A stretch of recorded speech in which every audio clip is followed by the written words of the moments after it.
Binati ko mga igsuon, mga parokyano nga nanimba karon kitang tanan nga nagbalaan ini maong adlaw, Setyembre 8 nini maong tuig. Kaninyong tanan, good morning. Apil sa itong mga online viewers and followers sa Facebook nga nagmonitor sa itong misa karon. Unya, birthday po ron, tradisyonal nga kasaulugan sa birthday. Sa mahal na itong inahan na itong tanan, inahan sa itong Ginoong Hesukristo o inahan sa simbahan. Masipang pakpak sa mahal nga Birhen Maria. Happy birthday, Mama Mary. Salamat kadaghan kay nanimba karon sa second mass, sa first mass, daghan po kaayo. Sa Manyanita, sa Birhen ganina, daghan po kaayo. Abi ko, gamay rin manimba, mga ako mag-andam o tarong awali. Kay abi ko mamista mo sa loon, tanan. Salamat kay naduta din nanimba. Ang Ebanghelyo karon, tulukibon kaayo ang Ebanghelyo karon. Nga naman, usa kini ka healing narrative. Giayo ni Jesus ang usa ka amang o niya bungaw pa jud. Deaf mute. Kasagaran man pod sa mga bungol amang, no, kay tungod ka wa sila sound nga madungog, di pud sila makasulti. Mao ning dinhi sa Ebanghelyo karon.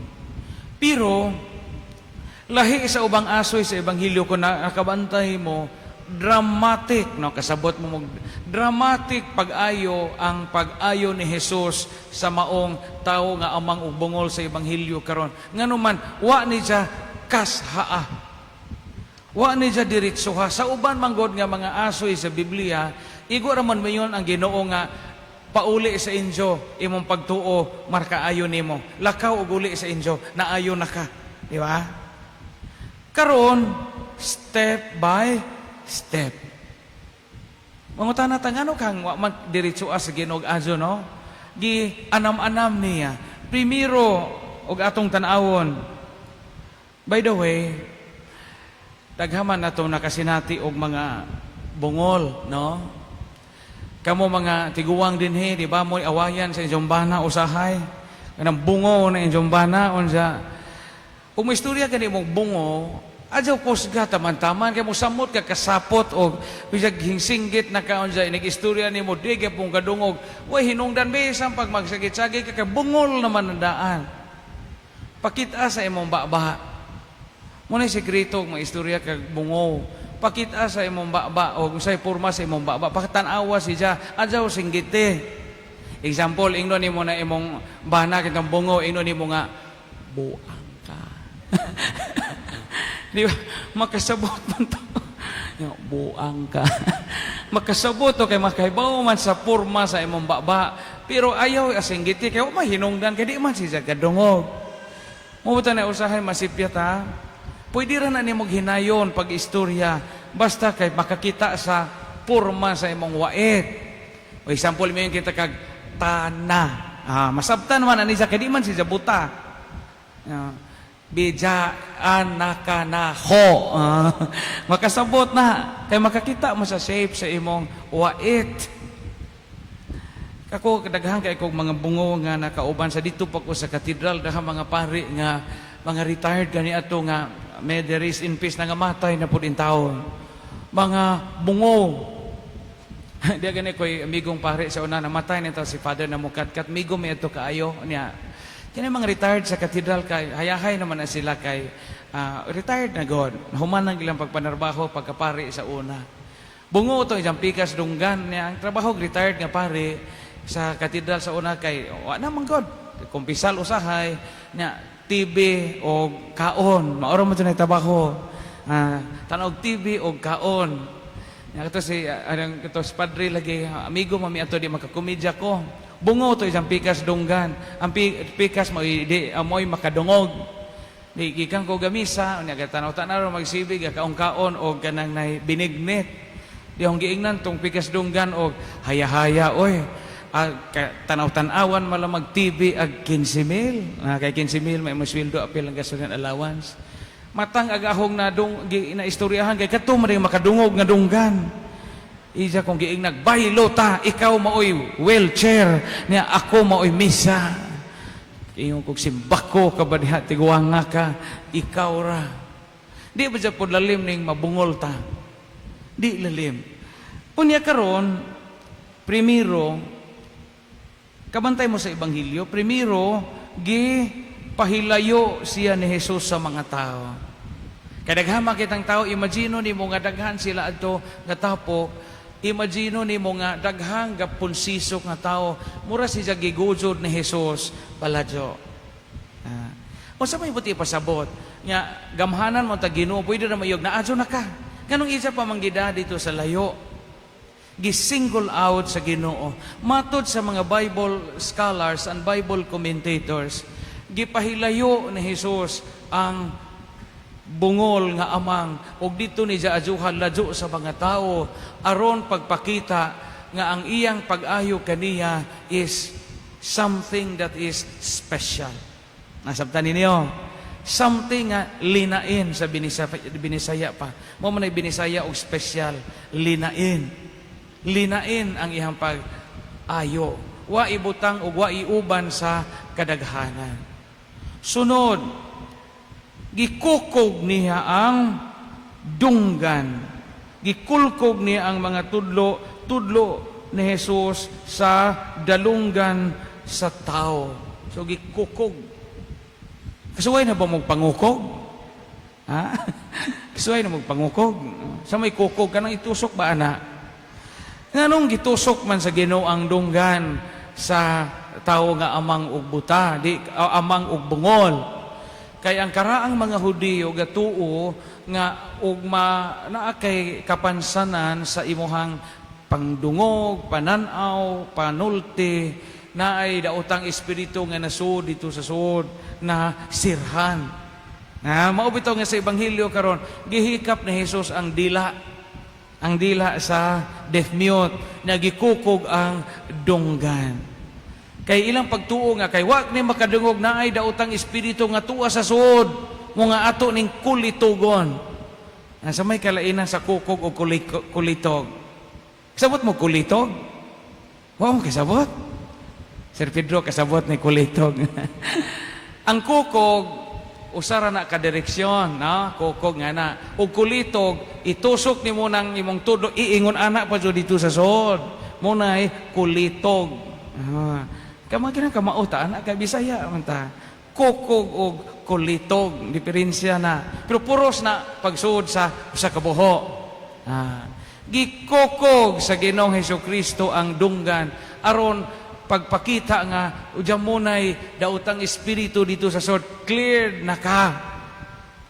Ikatulong gibuhat ni Jesus, gituthuan. Klaro kay na sa Ebanghelyo karon, gihikap ni Jesus ang mga gikukog niya ang mga tudlo sa dalunggan sa tao o gituthuan niya ang iyang mga tudlo. Gituthuan. Kasabot man tag tutho.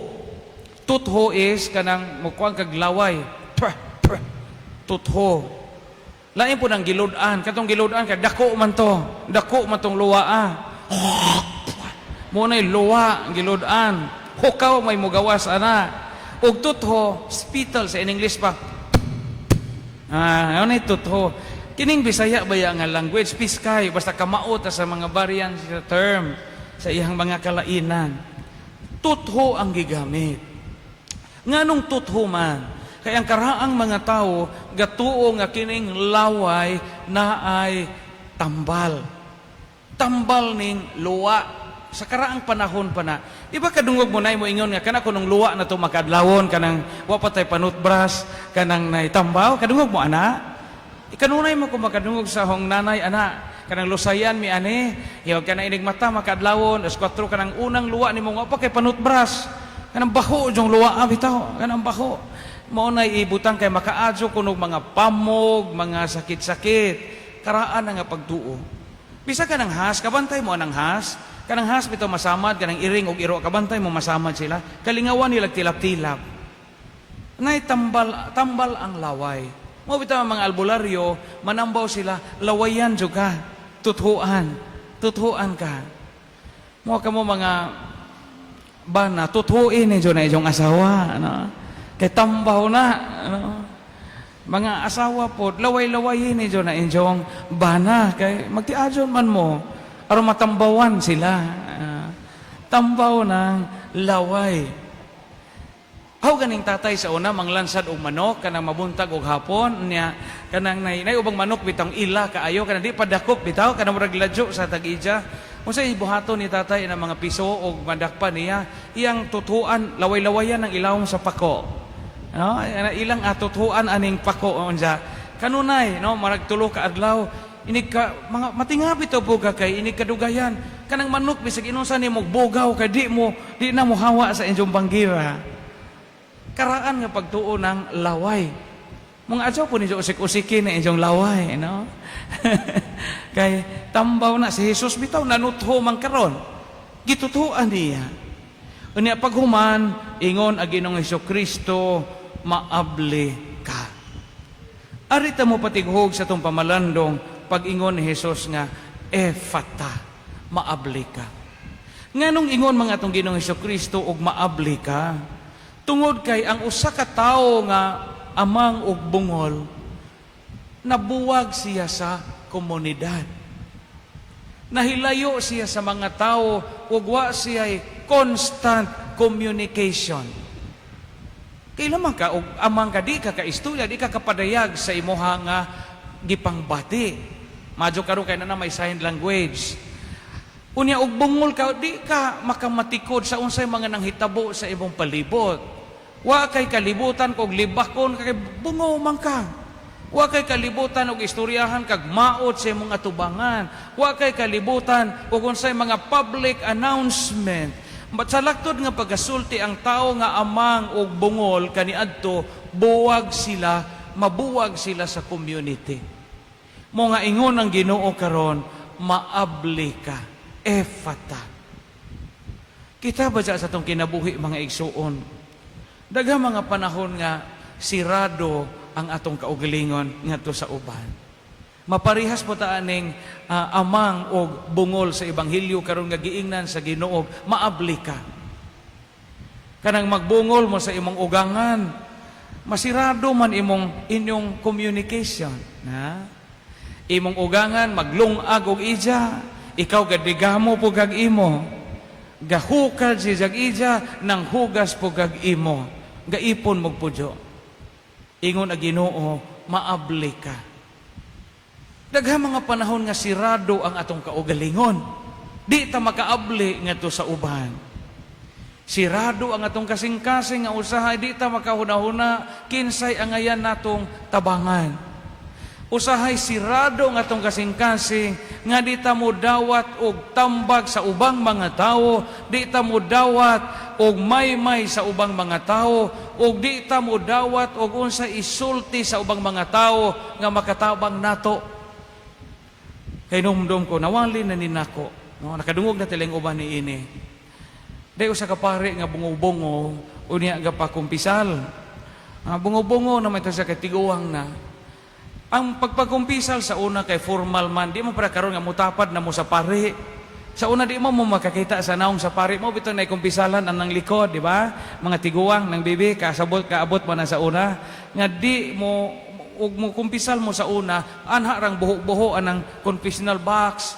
Kay ang pari ato kay mag-ana-ana man to, ana-ana nga ari na pod, nga nagaluhod huwat sa pikas mo nang makatuog ag pari, matagbaw po kag luhod ari kay di na mamubali ang pari sa pikas. Nga dahi pari nga gapa kumpisal, unya paglili ni siya sa kurtinang gamay, sus linya mari po dito isang altar boy nga kawatag kolekta. Kawatag kolekta ni lagod siya naragbuang ay nangawat po ni kolekta gonsa luhod siya dito ag isang sakristan pagluhod ni siya dito bungol-bungol na mapagpare ingon ag sakristan bendisyon ni ako padre kay ako nakasala bla bla bla bla bla anja ingon ag kanang pare tikboy sa magkolektang papel sa misa gonsa nga diyan mo may nahibilin puro raman sensiyo ni sa magkolekta imo na potong gikawat. Ingon pag sa Kristan, di ka maklaro, Father, di ka madungog. Singgit na pagpari, sa magkuliktang tibuok, kinsa may gakawat ato, ikaw tingali. Di gyapon ka madungog, Father. No? Lagot ag pare, ingon ang pare, baylo ta. Ako'y luhod diha, ikaw lingkod ani tan-awon tag di ba jud madungog. Diga baylo sila ag pare, maoy hingluhod, ag bata mo dito sa sulod sa kumpisalan. Ingon ag pare, sige, tingog kay aron maibaw-an jud madungog banigdig na makak pakagwa. Ingon ang sakristan, pader, kinsa matong bajing gwapa hingsud sa imong kumbinto gabi. Ingon ag kanang naipare, aw di judi ay madungog. Kabaos ag sakristan sa bungol-bungol nga pare. Maningkamot nga pariha sa giingon sa Ginoo karon, efata, maabli ka. So sirado imong kasing-kasing ron kay daghang kag mga taong gikabungol ablihin na efata. Og sirado nga tong kaugalingon ron sa mga tao nga di nato pabayloon kay di pud ka mao mangilis, maabli ka. Og sirado imong kasing-kasing ron kay nay mga tao nga di kaganahan makigingon-ingon, maabli ka. Maunay efata. Daygon ang Dios, hatagan nato sa masipang pakpak.